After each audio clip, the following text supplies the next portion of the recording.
ये मेरे सरपंच साथियों को भी सुझाव है और ये मेरे माननीय मंत्री जी को भी सुझाव है। ये किसी के अहंकार का विषय नहीं है। सबको परस्पर एक दूसरे का सम्मान करते हुए, वो भी अपने स्तर पर जनता के प्रतिनिधि हैं। हम उसमें इतना ही कहेंगे कि जनप्रतिनिधि अपने दायित्व को, जनता के प्रति अपने दायित्व को, कर्तव्य को अच्छे से अच्छे कैसे निभाए, इस पर मिल बैठ करके बातें करनी चाहिए। इतना सुझाव जरूर दूंगा जो हमारे मंत्री जी हैं कि जनता के साथ में, जनता के प्रतिनिधियों के साथ में अच्छे स्वभाव और अच्छे व्यवहार से, अच्छे वातावरण में बातचीत करेंगे तो लोकतंत्र में संवाद ही समाधान का रास्ता है। आपको नहीं लगता रोजगार के मामले में भाजपा की टीम ध्वस्त हो गई है? क्योंकि हरियाणा में शिक्षकों की बहुत ज़्यादा कमी है और अगर टीचर नहीं होंगे तो फिर भविष्य कैसे सिक्योर रहेगा? मेरी निवेदन है कि आप अपनी जानकारी को किसी भी माध्यम से दुरुस्त करने की कृपा करें। हरियाणा के अंदर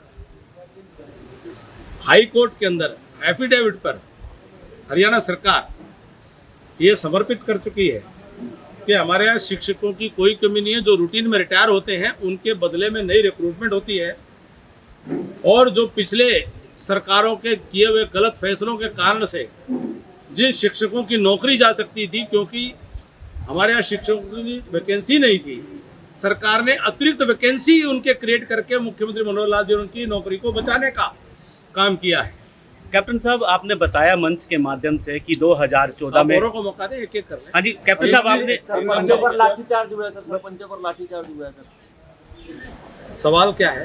सरपंचों पर लाठीचार्ज हुआ है, दूसरी सरकारें निंदा कर रही है, समाचार तो है वो। विपक्ष निंदा कर रहे हैं सर इस चीज की। आज हमारी पार्टी ने बदला सर। देखिए, जो ये पूरा विषय है, जो सारा हरियाणा के अंदर इसकी चर्चा है, हम उसमें इतना ही कहेंगे कि जनप्रतिनिधि अपने दायित्व को, जनता के प्रति अपने दायित्व को, कर्तव्य को, हम उसमें इतना ही कहेंगे कि जनप्रतिनिधि अपने दायित्व को, जनता के प्रति अपने दायित्व को, कर्तव्य को अच्छे से अच्छे कैसे निभाए, इस पर मिल बैठ करके बातें करनी चाहिए। और जो हमारे सरकार में भी प्रतिनिधि साथी हैं, मैं अपने मित्र हैं, हमारे साथी हैं, उनको इतना सुझाव जरूर दूंगा जो हमारे मंत्री जी हैं कि जनता के साथ में, जनता के प्रतिनिधियों के साथ में अच्छे स्वभाव और अच्छे व्यवहार से, अच्छे वातावरण में बातचीत करेंगे तो लोकतंत्र में संवाद ही समाधान का रास्ता है। ये मेरे सरपंच साथियों को भी सुझाव है और ये मेरे माननीय मंत्री जी को भी सुझाव है। ये किसी के अहंकार का विषय नहीं है।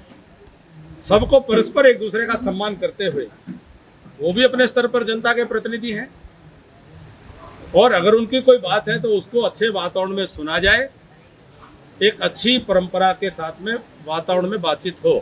कैप्टन साहब, एक बात है कि एक सवाल है आपसे, उनको काट के उन्होंने अनुमति दे दी उन्होंने। कैप्टन साहब, एक बात है कि जैसे सरपंच राइट टू पोल के माध्यम से बात रखी गई है, कानून पास किया है, क्या यह भविष्य में संसद पर या विधायकों में मान्य होगा? भविष्य के गर्भ में है, ये तो संसद का काम है इन चीज़ों पे कानून बनाना।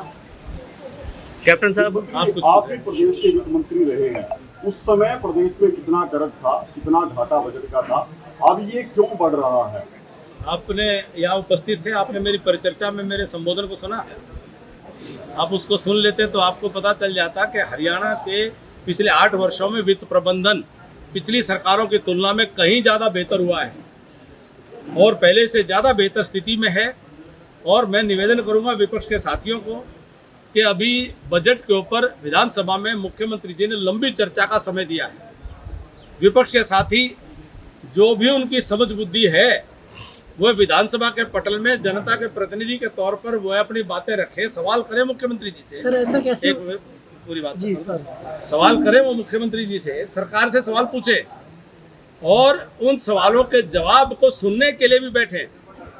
बतौर वित्त मंत्री मेरा 5 साल का अनुभव है कि वह शूट और स्कूट की पॉलिसी पे चलते थे। अपनी बात झूठी बात कह करके, झूठी कह रहा हूँ, झूठी बात कह करके चले जाते थे, लेकिन सुनने का उनको धैर्य नहीं रहता था। तो वह सच्चाई को समझें। उनके कार्यकाल के लिए हुए लोन आज के कार्यकाल की तुलना में उनके लोन्स कहीं ज़्यादा थे। आज पारदर्शिता है, पहले उनके कार्यकाल में पारदर्शिता नहीं थी।